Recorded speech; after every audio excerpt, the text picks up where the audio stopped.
and dangerous. Surfers brave its swells for a rush of adrenaline. But the water's force is not the only thing to fear. Beneath the surface, a deadly presence may be waiting to strike. Along South Africa's pristine beaches, a surfer falls victim to a savage attack by not one, but two great white sharks. Was he singled out by these deadly predators? Could he actually be a shark magnet? What are the clues? Where will the answers be found? Solving this mystery requires teams around the world that include scientists, physicians, and divers. They'll need all of their skills to unravel the mysteries they find in the deep. These seasoned detectives will reopen attack scenes and shed new light on these tragic encounters. They will reveal who is the hunter and who is the hunted.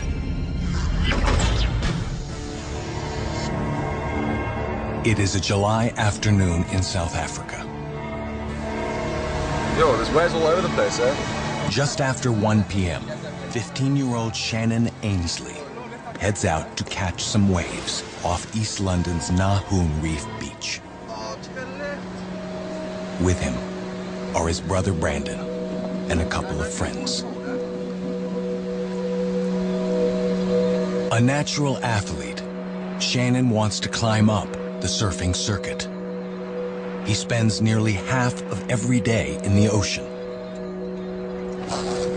All South African surfers are aware that someday they might share liquid space with sharks. Should we say a prayer?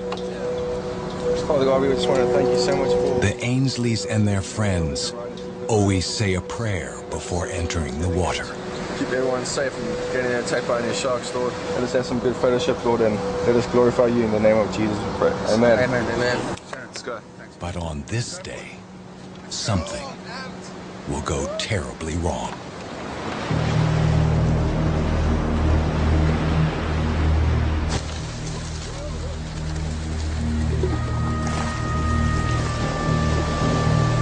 Shannon paddles out. For about an hour, the surfers catch one tremendous wave after another. Then, the unbelievable happens. This is video of the actual event accidentally shot by someone on shore.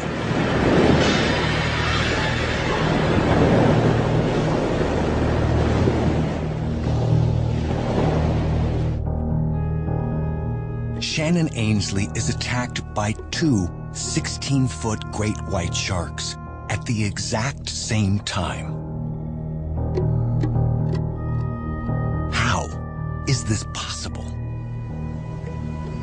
The odds against being attacked by just one of these fearsome predators are astronomical.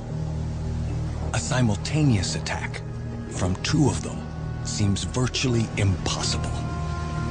And yet, it happened. Why would two sharks target the same person? Did Shannon unknowingly do something to make himself bait? Or is he somehow more attractive than others?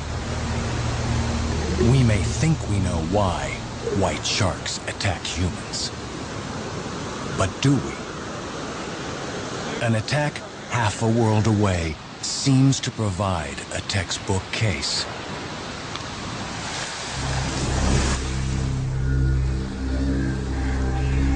It is August on California's Central Coast.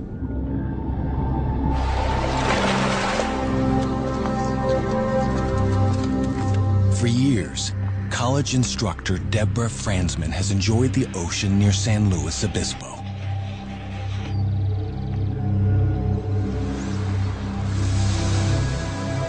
Fransman wears a thick wetsuit to keep warm. She has the beach and the ocean to herself at this early hour of the morning.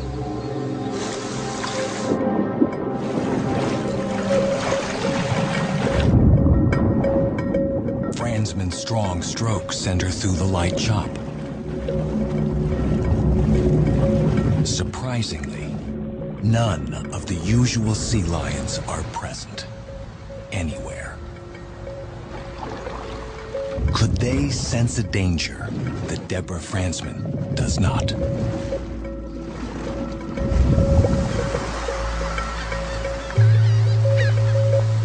Soon, several local lifeguards arrive at the beach and begin training maneuvers.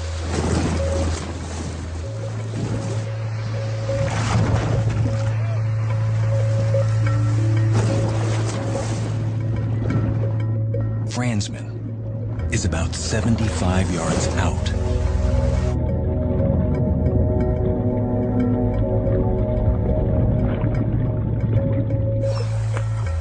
In mid-stroke, she stops to adjust her goggles.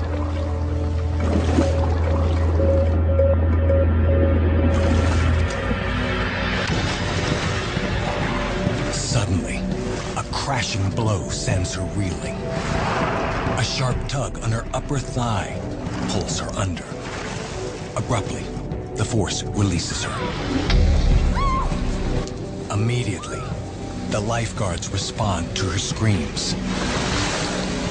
One calls for help. Yeah, we need to get somebody here right now. All of a sudden, all three of their hands popped up in the air. In lifeguarding, that means immediate assistance is requested. I gotta go.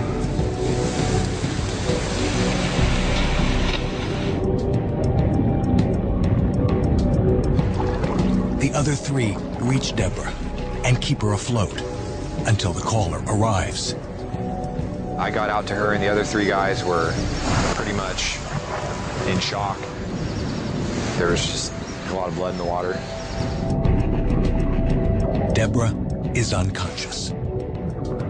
As the lifeguards tow her back to the safety of the beach, the extent of Deborah's wounds becomes known. The laceration across both legs was really large. She's not breathing. Check her pulse. A huge crescent-shaped bite arcs across her body. She's still got no pulse. There was no doubt that this was done by a shark. A shark expert analyzed the bite area, and he said that the shark was probably between 17 and 20 feet. Only one predatory shark gets that big.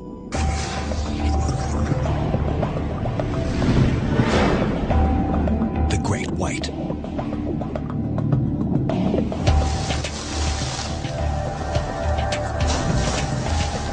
Great white sharks are true super predators, and they rule the food chain.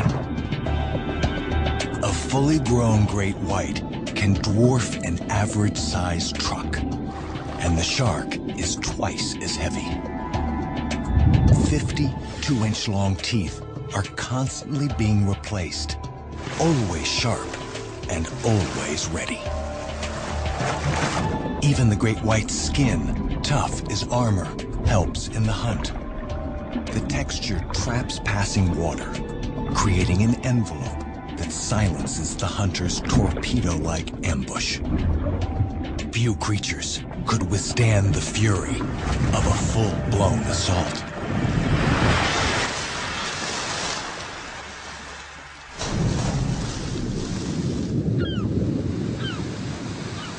Deborah Fransman is dead before medical help arrives. Why had this woman been attacked? In many ways, her case seems all too familiar in its tragic details. It appears to support the theory that wetsuited swimmers and surfers, like Shannon Ainsley, are targeted because they look like the white shark's favorite prey, sea lions or seals. Could the sharks get confused? Deborah Franzman was wearing a black wetsuit and fins, which approximate a seal's coloring and profile. What's more, she had been swimming alone, close to a known sea lion colony, where great whites often hunt.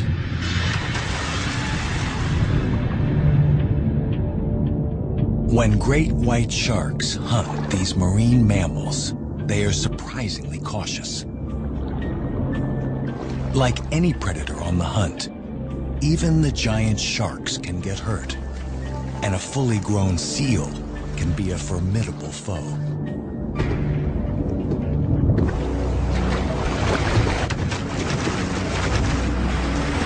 The shark's solution is to strike from beneath and inflict a devastating wound on its prey.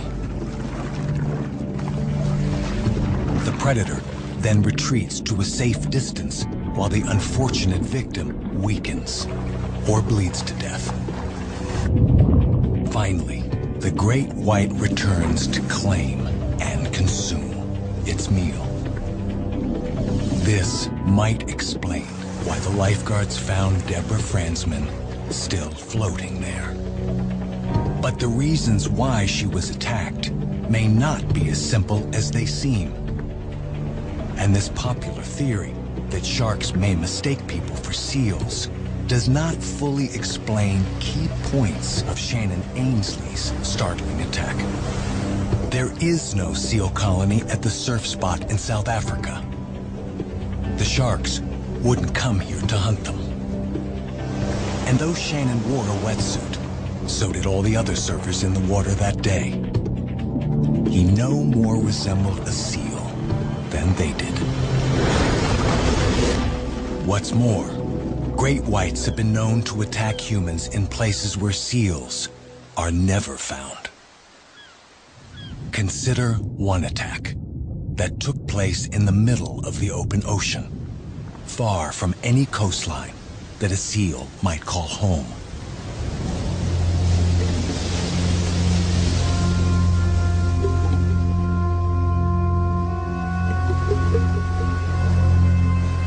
One hot day in March, Heather Boswell and her colleagues jumped into the ocean from their research vessel in order to cool off. They were 300 miles from land in the South Pacific.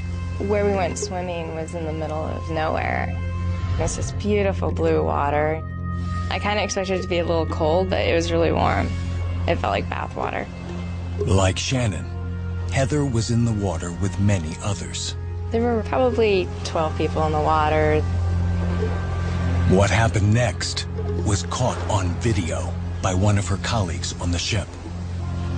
One guy in the water yelled, "Shark." Everybody just panicking and pretty much trying to walk on water to get back. And that's when the shark swam around and started chewing on me.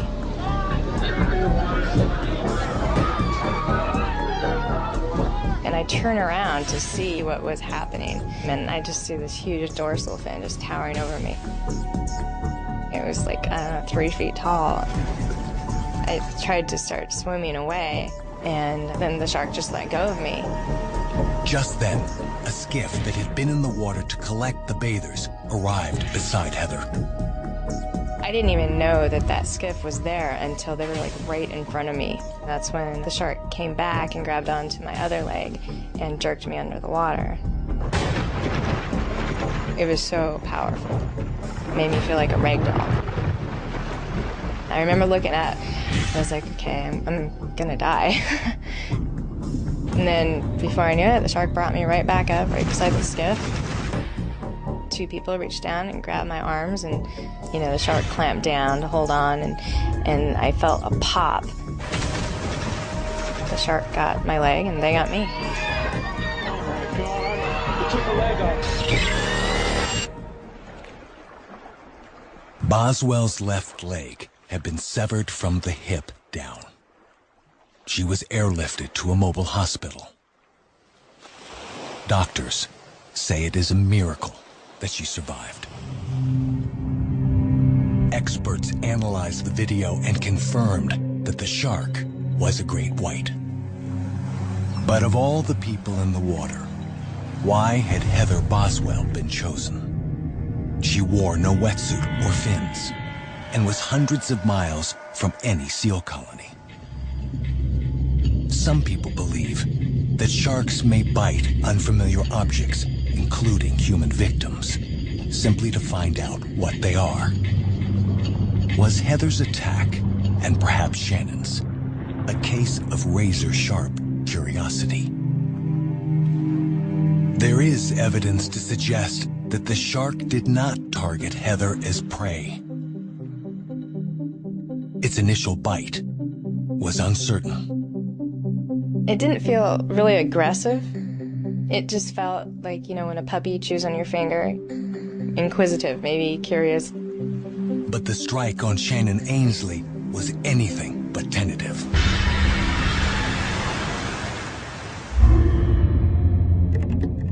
The impact catapulted him several feet into the air. This attack was not a shark inspection. Shannon was targeted. He was hunted by not one, but two great white sharks. Why? The answers may lie hidden at the scene of the attack, the famous waves of East London's Nahoon Reef, and the discovery of clues that raise chilling questions about great whites and the targeting of Shannon Ainsley. The waters off South Africa are home to some 100 different species of shark. But only one rules. Great whites are the masters here, and the biggest lure for many humans. Here, the sharks are offered up in various ways to the public. The curious can take home a white shark token and even get safely into the water with the sharks themselves.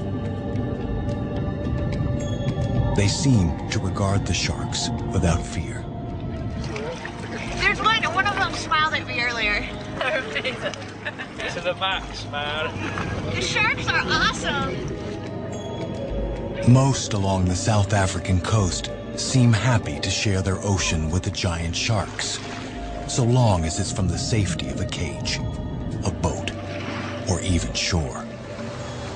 But many here choose to enter their realm with no more protection than a wetsuit. Some surfers in the area jokingly refer to themselves as shark biscuits. There's a reason why. Worldwide, 1/3 of all attacks by the great sharks are on people surfing, more than any other human activity. These adrenaline junkies are well aware of the risks. And with more than 1,000 confirmed great whites in South Africa's waters, it's no surprise that almost every surfer in East London knows of or has had an unscheduled encounter. I know 3 people who've been attacked. In fact, another guy, 2 that I know of, that's also been attacked. Yeah, a couple of guys. I was attacked, felt this like a shark come up and grab my ankle. About 4 years ago, I got bumped. It's just on the arm. It's a common occurrence. It happens, you know. These things happen now and then. Yeah? But even these seasoned veterans of the waves were unprepared for what happened to Shannon Ainsley. How had 2 of these wide-ranging predators closed in on the same target at the same time, when the ocean they prowl is so vast? Could the answers lie in the sea, where the ambush took place? It was a clear day, very nice swell, blue water. Billy Moritz is a marine biologist, now in charge of beaches in East London. He's investigated many shark attacks on surfers. And what time of the day did it happen? Around about lunchtime. It was about 2 o'clock in the afternoon. Michael Scholl is also a marine biologist and the administrator of the White Shark Trust in South Africa. That's the reef where they surf. Shannon and his friends knew the best spot to catch the big waves, near the offshore reef that has made this beach a surfing mecca. How deep is it around there? It is not very deep there because of the reef. But around the reef, it's about 10-15 meters. Could the deeper water have meant cooler surf conditions? How cold was the water temperature when Shannon got attacked? It was on the 17th of July, and it was in the region of 14 degrees Celsius. That may seem cold, but it's actually a bit warm for the winter ocean. The day before Shannon was attacked, a westerly wind blew tropical currents toward shore. And the westerly wind does warm the water up a bit. That brings in the warmer water from the deep ocean. If the wind had brought the warm water into shore, could it also have brought the sharks? Most fish are cold-blooded and are highly dependent on the surrounding ocean temperature to survive. Great white sharks, however, can recycle the heat generated by their muscles to regulate their body temperature. This allows them to hunt in all types of conditions, from the warm reefs of the tropics to the chilly fjords of Norway. Warm water alone wouldn't bring them to shore. Whatever brought them, Shannon Ainsley never saw them coming.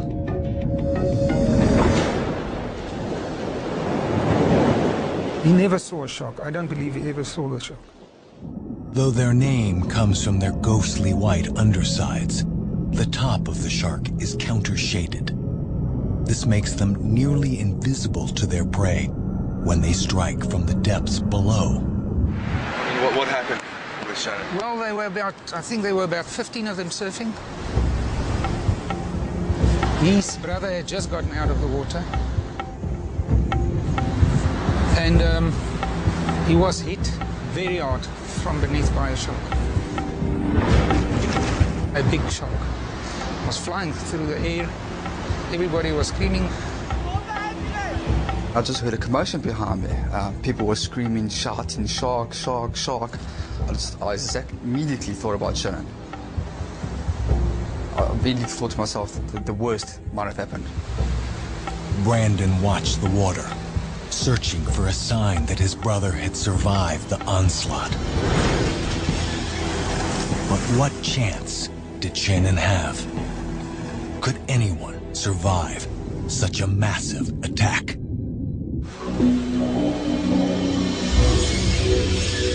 The footage of Shannon Ainsley's attack gives no clear indication of the extent of his wounds. But the possibilities are horrifying.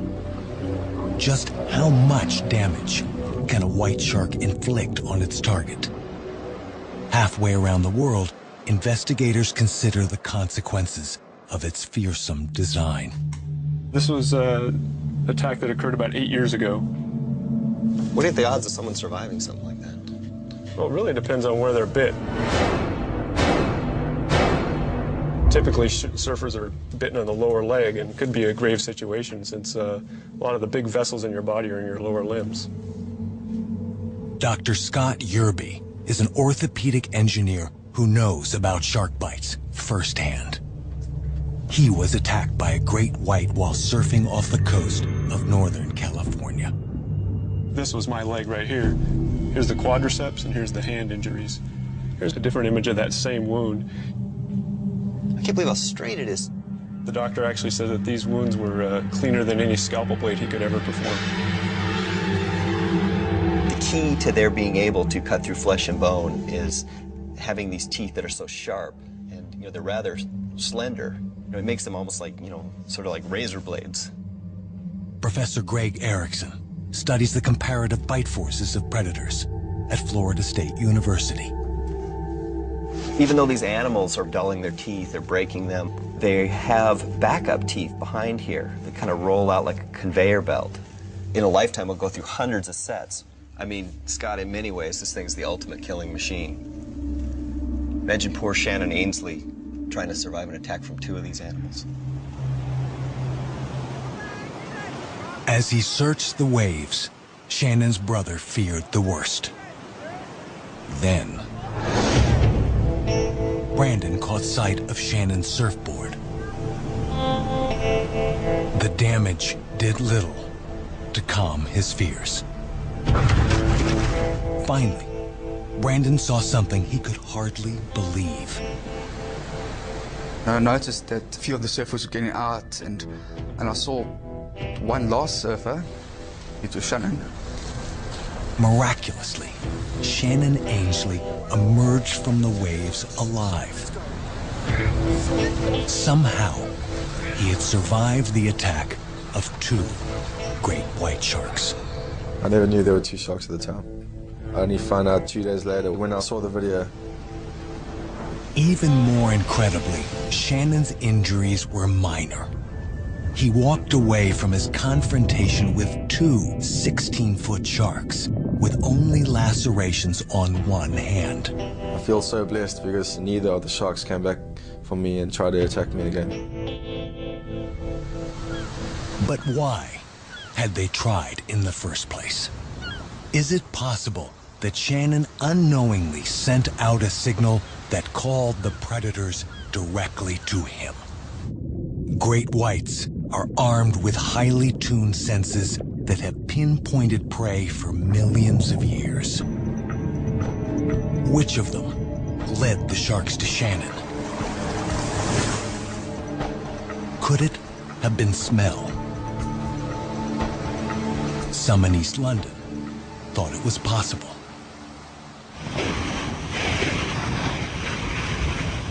Tourist dive operations along the coast all promise their clients a close-up encounter with the sharks. To do that, you need to find these rare fish in a wide open sea. But it turns out it's a lot easier to let them find you. Shark Tours spoon chum, a mixture of shark livers and fish oil, into the ocean. It's usually not long before the sharks show up. They can smell the blood in the water more than a quarter-mile away. Some even suggest that the predators may be attracted to more than just the chum. In addition to being the most lethal, great white sharks are also some of the most intelligent fish on the planet.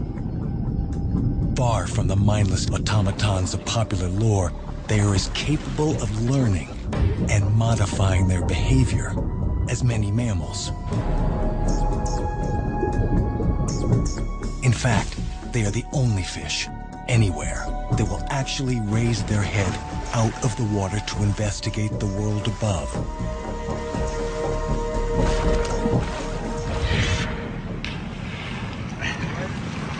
Could it be that these intelligent fish are becoming habituated to chumming and are learning to associate people with food?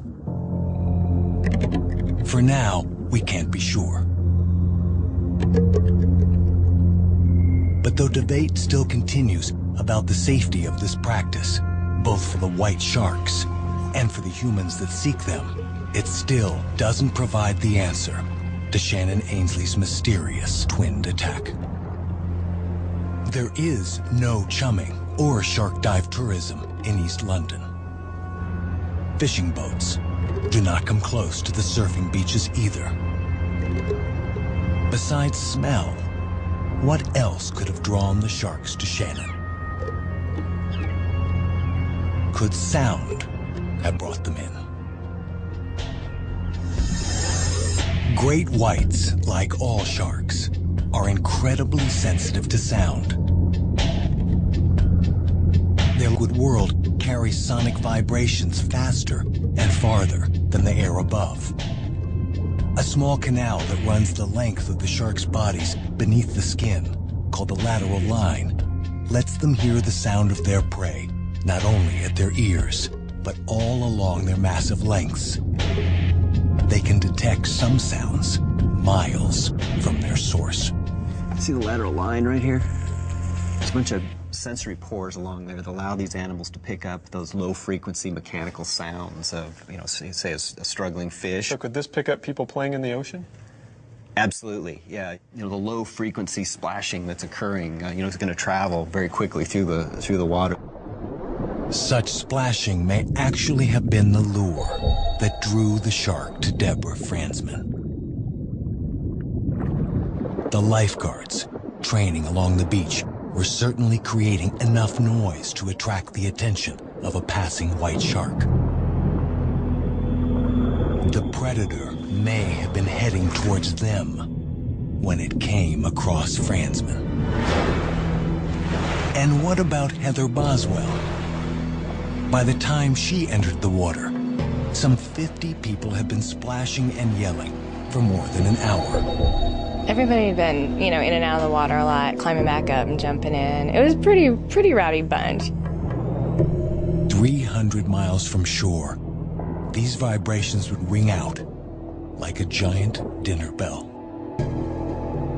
Yet, by all accounts, Shannon Ainsley was resting quietly on his board when he was attacked. And his paddling movements were not more extreme than any of his companions.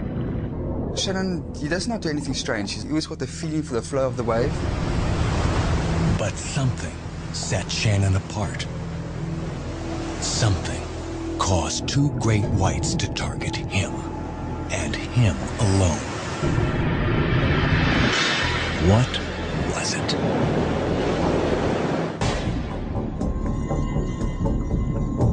Great white sharks have been known to cover thousands of miles of ocean in just a few months.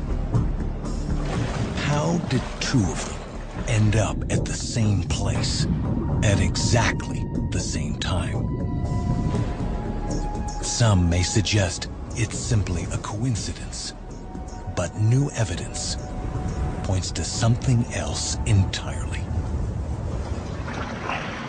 Shark coming up here on the left.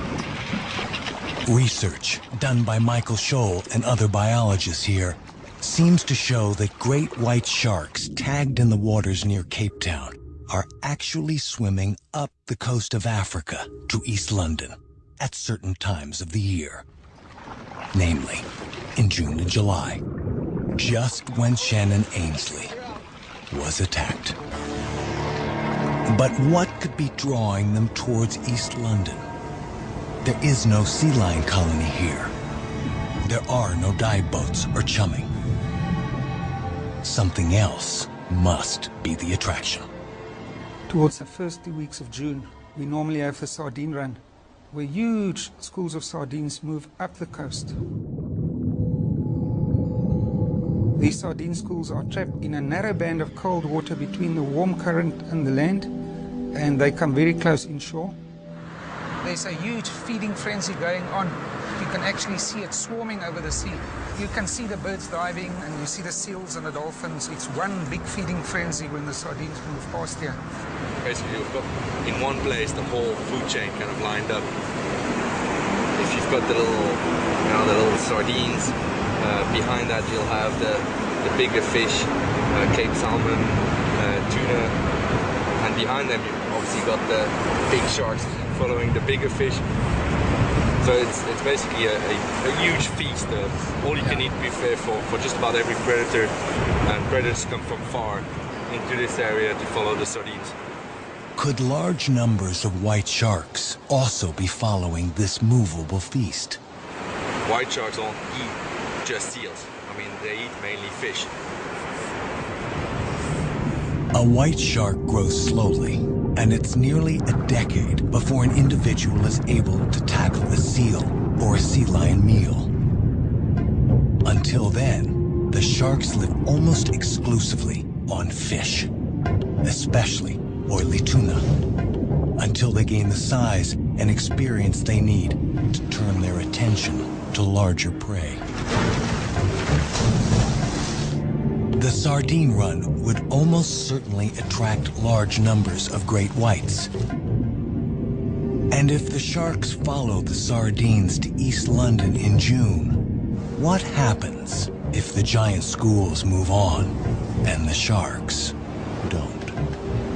The same conditions that drive the fish onward also bring the best surf of the year to East London. And that brings even more surfers. Could the sharks be lingering offshore just as the menu is changed? July is certainly the best month for surfing in East London. Roughly 2 or 3 weeks after the sardines have been cast here. If you consider the amount of man hours that are spent in the water surfing, it is a combination that does cause problems for us during the month of July. Shannon Ainsley was attacked on July 17th. Almost without exception, shark attacks in East London take place in July. But while the sardine run might explain how more great whites can end up in East London waters, it doesn't resolve why 2 of the sharks would attack the same human victim at the same time. Like many apex predators, great whites are often thought to be solitary creatures. But that, it turns out, is only part of the truth. Great whites seem to have a complex social structure, one that scientists are only beginning to study, and their interactions are not always cordial. Quite often, sharks may bear scars and bite marks that can be traced to other individuals in the same region. The wounds can be minor or severe and testify to a hierarchy that seems based on competition and intimidation. Heather Boswell thinks her attack may have something to do with this kind of behavior.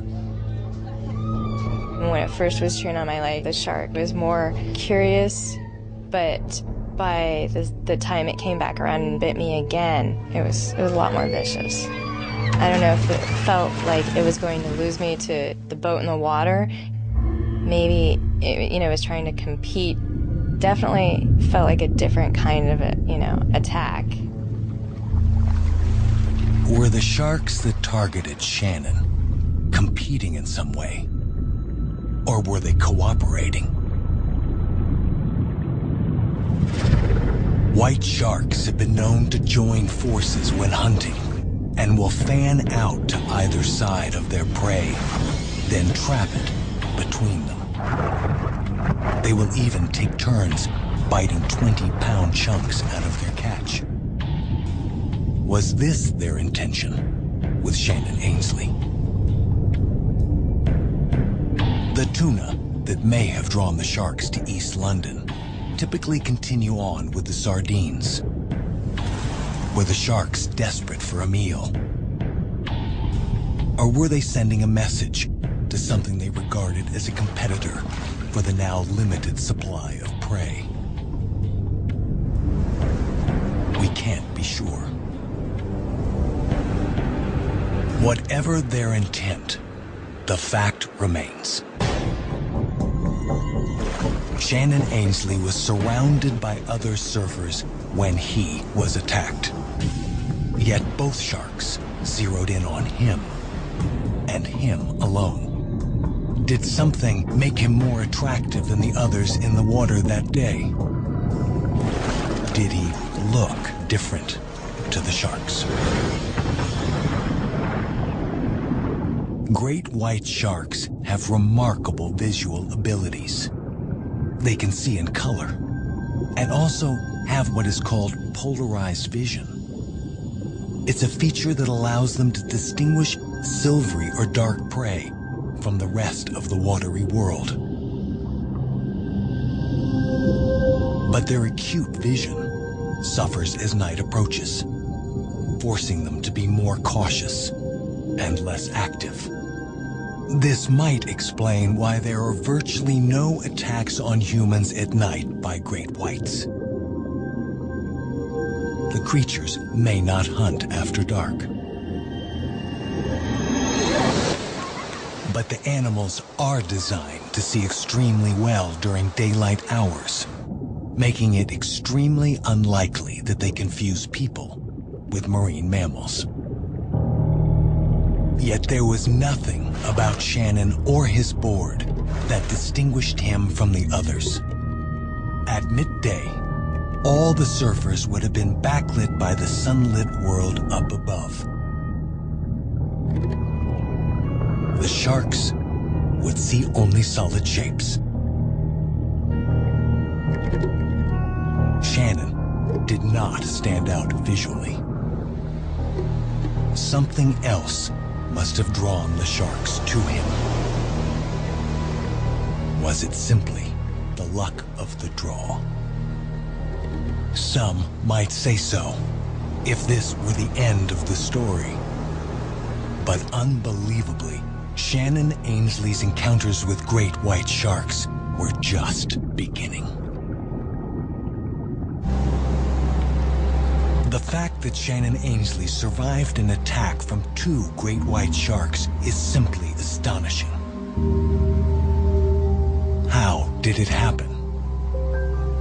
Shannon couldn't recall, but he has pieced the story back together using the only shreds of evidence that remain: the accidental video and the board he was riding.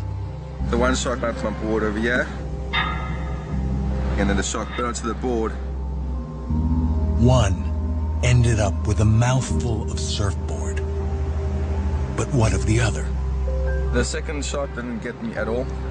As soon as the shark on the left-hand side bumped me into the air, the other shark sort of missed me. That may have made the difference between life and death. I think the shark on the left-hand side sort of saved my life, because if it didn't knock me into the air, the other shark would have bit my head off. It's hard enough to believe that Shannon survived this bewildering attack. But unbelievably, 2 years later, Shannon was targeted again while surfing another South African break. I was just sitting on my board, and all of a sudden I just felt myself get picked up, and my board is flung up in front of me, and I fell back. I don't know how big the shark was, but it was quite a hard knock. Once again, he was singled out from all the other surfers in the water. And once again, incredibly, he received no major injuries. And while it borders on the impossible, there is evidence that there was yet another attempted attack on Shannon. There were about 40 people in the water when I paddled past this one guy, and then I turned around, and about 2 meters away from me, I just saw this shark just going crazy and savaging the surfboard or the surfer. Fortunately, the other surfer survived the assault, but was yet another shark gunning for Shannon. I don't know why sharks are always attacking me. What is it about Shannon that sharks find so attractive? Why do they hone in on him? As they cruised along the coastline in the wake of the sardines, the pair of hunting sharks may have been drawn towards the reef because of the splashing sounds made by the group of surfers. As they got closer, however, smell would be the next sense they would perceive. And Shannon has a habit that may make his scent more attractive to a shark. I was just wondering, what do you do out there when you have to go pee? Well, I normally just wee in my wetsuit there. Urine, like blood, is filled with agents that are easily detected by the shark's highly developed sense of smell. The fact that Shannon relieves himself while surfing doesn't distinguish him from other surfers. It's the number of times he does so. I just wee like 5 times in the surf. Shannon urinates repeatedly while he's in the water, increasing the odds that a shark might smell him. Could this greater concentration of bodily fluid have led the sharks to hone in on Shannon again and again? We can't be sure. But sharks do possess one other sense in their arsenal that may cause them to lock on Shannon. It's an extraordinary power. and one that's completely invisible to us. Look at that. You can see these little pores here. These are the ampullae of Lorenzini. Those allow them to sense electromagnetic signals. Pretty amazing. Sharks, including great whites, have special sensors that can detect minute changes in electrical fields. This video was shot by a scientist who studies their electrical sensitivity. Buried under the sand, in the leftmost circle is a weak battery, and the shark zeroes in on it immediately. Corroding metal also emits an electrical charge, which may help explain why sharks sometimes bite the safety cages of divers. Their interest may be in the cage itself, not in its contents. The small canals, or ampullae, are so sensitive they can even detect the electrical charges of an animal's nervous system or its beating heart inside the body of their prey, like some deadly EKG machine. So do all living things give off electrical signals? Yes, absolutely. A human's electrical field is easily strong enough for a shark to detect. Do you think certain people may be more interesting to sharks than others? I think the answer is probably yes. It is quite possible to see people. Oh, yeah. Down in front, down in front! Oh my goodness! Look at this! Look at this! Oh, yeah! Shark behind! Shark behind!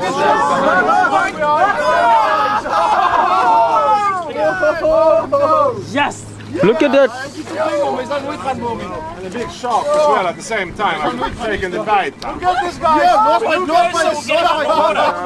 It's coming, go down, go down! Down in front, David! Down in front! And what's the bait? Down, down, down, guys. Down left. What's the bait?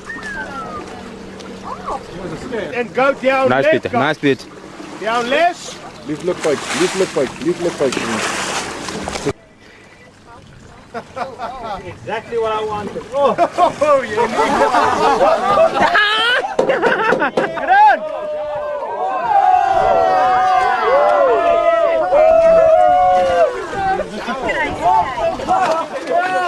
Being attacked by sharks. It makes you wonder if people give off different electromagnetic signals that are more attractive to sharks. Some scientists believe electromagnetism is the final sense a shark employs as it hones in on its prey. A great white shark rolls its eyes back in its head to protect them as it strikes its victim. But its sixth sense ensures that it never goes blind. Electromagnetism directs the bite of its awesome jaws. Could Shannon's electrical field, his aura, account for his strange attractiveness to the great predators? We may never know. Shannon, at least, is sure of one thing. He'll keep surfing regardless of whether his attractiveness is simply a statistical anomaly or the result of something we still don't fully understand. It's such a good feeling to just feel the water underneath your surfboard and just to ride the wave and just be free. And there are some things we can be sure of. Though the annual number of shark attacks has risen steadily over the past century, so has the number of people who are spending time in the predator's watery world. Precisely what causes any of these awesome creatures to attack us may always be a matter of speculation. But the numbers prove that encounters are rare. Every year, a few unfortunate people lose their lives to sharks worldwide. In the same period, millions of sharks of all species are killed by us. any instance of shark attack is much more the exception than the rule. If there was an attack each time a shark saw you, there would be 100 or 1,000 attacks a day. And that just doesn't occur. Though attacks are rare, when they do occur, they can be devastating. These awesome predators have ruled the seas for 200 million years. We are but newcomers to their liquid world. Whenever we enter it, it should come as no surprise that these supreme creatures will remain the hunters. And we, at times, the hunted.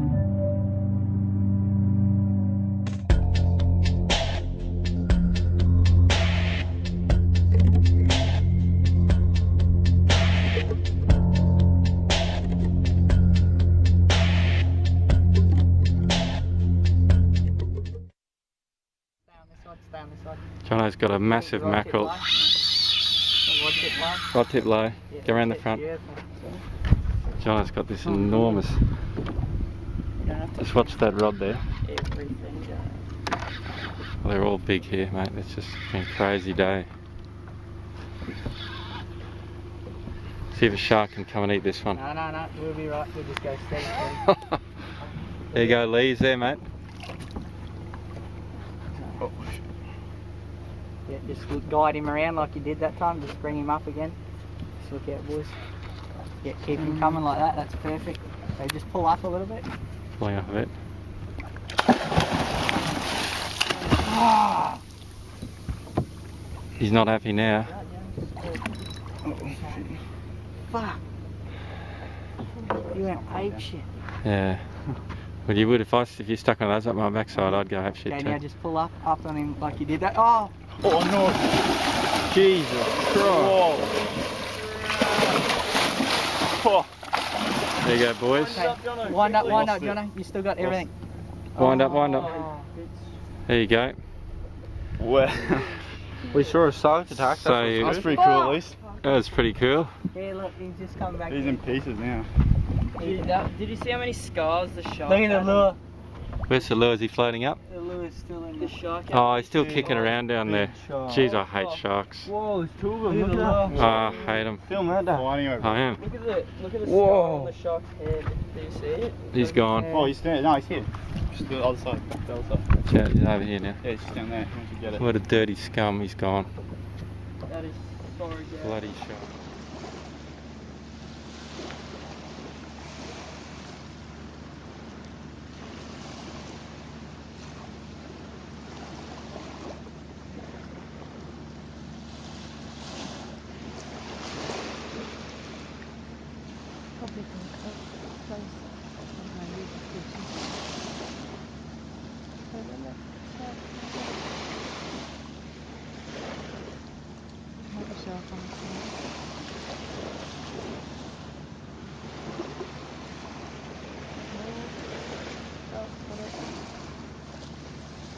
Do that. Yeah.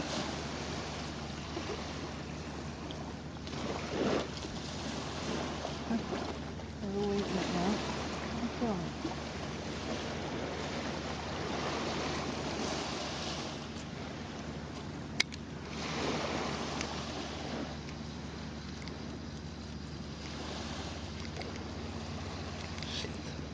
They haven't caught it for the shark.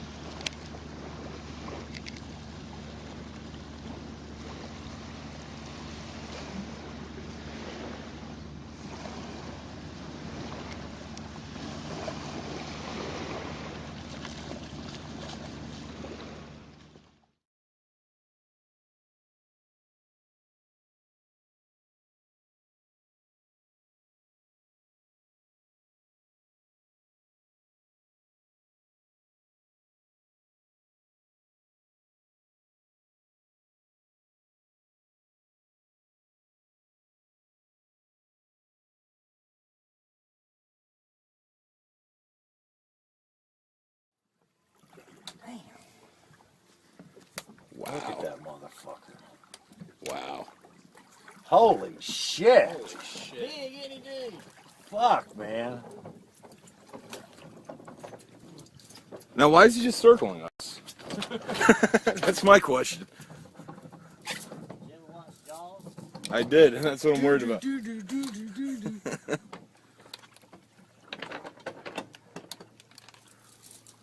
Holy shit.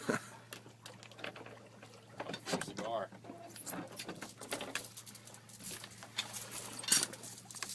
Hey, why don't you get out of here, pal? Make me a little nervous. He went down. He's right out in front here. I can still see him. Careful.